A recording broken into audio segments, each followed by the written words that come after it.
Bonjour à tous, bonjour à toutes, c'est Amar, investisseur sans banque. Donc, je continue dans la série des fausses croyances ou des croyances limitantes en immobilier. Je continue d'y répondre une par une. Aujourd'hui, on va parler de la croyance qui nous dit que toutes les bonnes affaires sont déjà prises. Avant d'aborder ce point, je vous invite à vous abonner à cette chaîne pour recevoir les vidéos régulières. J'en publie 1 à 2 par semaine. Cliquez bien sur la petite cloche pour avoir les notifications et surtout commentez pour créer du flux et qu'on soit mieux référencé à chaque fois et que ça me motive à vous apporter encore plus de valeur. Sur la description de la vidéo, je vous donne différents accès, dont une webconférence, une web formation de 2 heures sur mes méthodes d'investissement sans banque, et il y a aussi un e-book gratuit sur la sous-location professionnelle. Donc, la croyance, une des croyances limitantes dit qu'il est impossible de gagner de l'argent en immobilier car il n'y a plus de bonnes affaires. Alors, la réponse va être bien évidemment connue, simple, c'est faux, faux et encore faux. En tout temps et dans toutes les villes, il est possible de faire des bonnes affaires.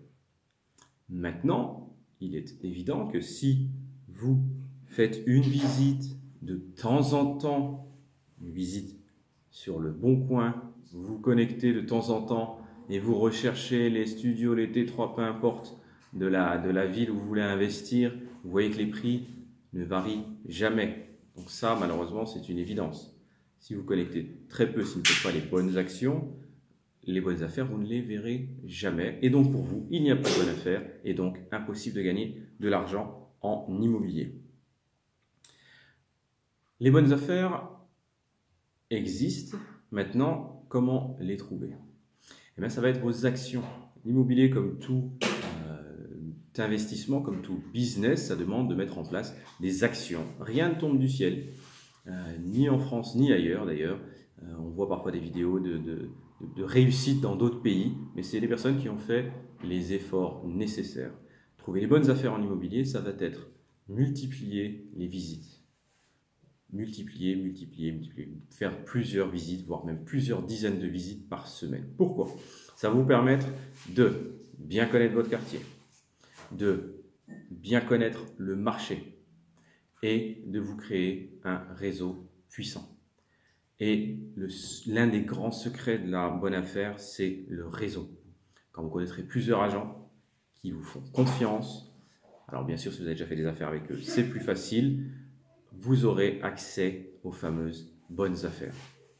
La bonne affaire, en général, n'arrive pas sur le Bon Coin. Je dis en général parce que je pourrais en citer au moins 3 que j'ai faites par le Bon Coin et par Se Loger sur des annonces qui arrivaient en annonce grand public. Et malgré tout, en général, ça n'arrive pas comme ça. En général, vous connaissez un agent qui, lorsqu'il rentre une bonne affaire, va vous appeler. Vous allez faire partie de son réseau restreint et il va vous appeler. Avant même de le mettre sur le Bon Coin.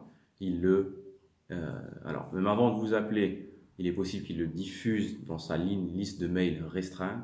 Et si vous avez encore une meilleure relation, il va vous appeler en premier. C'est ce qui m'est arrivé encore dernièrement avant le confinement. L'agent m'a appelé moi et une autre personne. C'était que 2 pour un bien en off, c'est ce qu'on appelle les biens off, qui ne sont pas arrivés sur le marché. Et les bonnes affaires sont en général ici. Maintenant, vous pouvez trouver des bonnes affaires. J'en trouve qui passent. Il faut avoir fait assez de visites et connaître assez bien son marché pour remarquer au premier coup d'œil, à la première ligne, que c'est une bonne affaire potentielle. Et ensuite, ça va demander des efforts pour convaincre l'agent, pour convaincre le vendeur. Vous devez l'appeler dans la foulée, vous devez vous imposer, expliquer que vous êtes investisseur, que vous recherchez ce type de bien, que vous êtes un acheteur sérieux, que vous voulez visiter au plus vite. Il faut que ce soit dans l'heure. S'il ne peut pas extrêmement rapidement, vous devez absolument être le premier à visiter et voir le bien. Et si tout se confirme, même en avance, vous pouvez dire « Moi, je suis preneur, c'est juste une formalité, je veux juste le voir. » Voilà, vous le rassurez. Et une fois que vous l'avez vu, vous vous engagez. Quitte à vous raviser derrière, vous ferez une contre-visite, mais l'essentiel, c'est que vous avez fait une offre qui est acceptée. Vous avez derrière 10 jours, donc tout va bien. Les bonnes affaires existent, croyez-moi, elles existent même beaucoup. Après, deuxième point, les bonnes affaires se créent.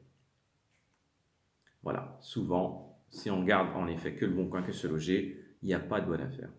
Maintenant, sur un bien, par exemple, vous pouvez faire une colocation, vous allez pouvoir acheter un bien avec 2 chambres, mais avec un salon, salle à manger. Et là, vous allez créer par ce salon une 3e chambre. Donc, vous avez créé du revenu, donc vous avez créé une bonne affaire. Sur certains biens, on peut les diviser.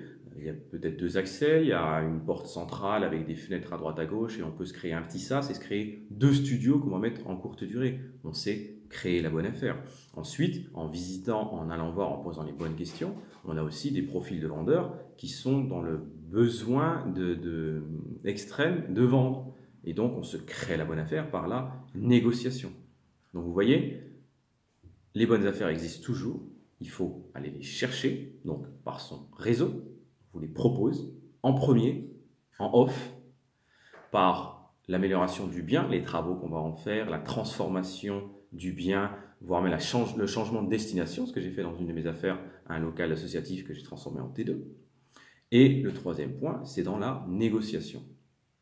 Donc, les bonnes affaires existent, mais c'est à vous de les trouver et ou de les créer. Donc, voici sur cette croyance limitante ce qu'on pouvait dire. J'espère que ça vous a convaincu à aller de l'avant. Si vous êtes intéressé, il y a différents liens. N'hésitez pas à aller les relever. C'est des accès gratuits sur des webconférences et sur des e-books.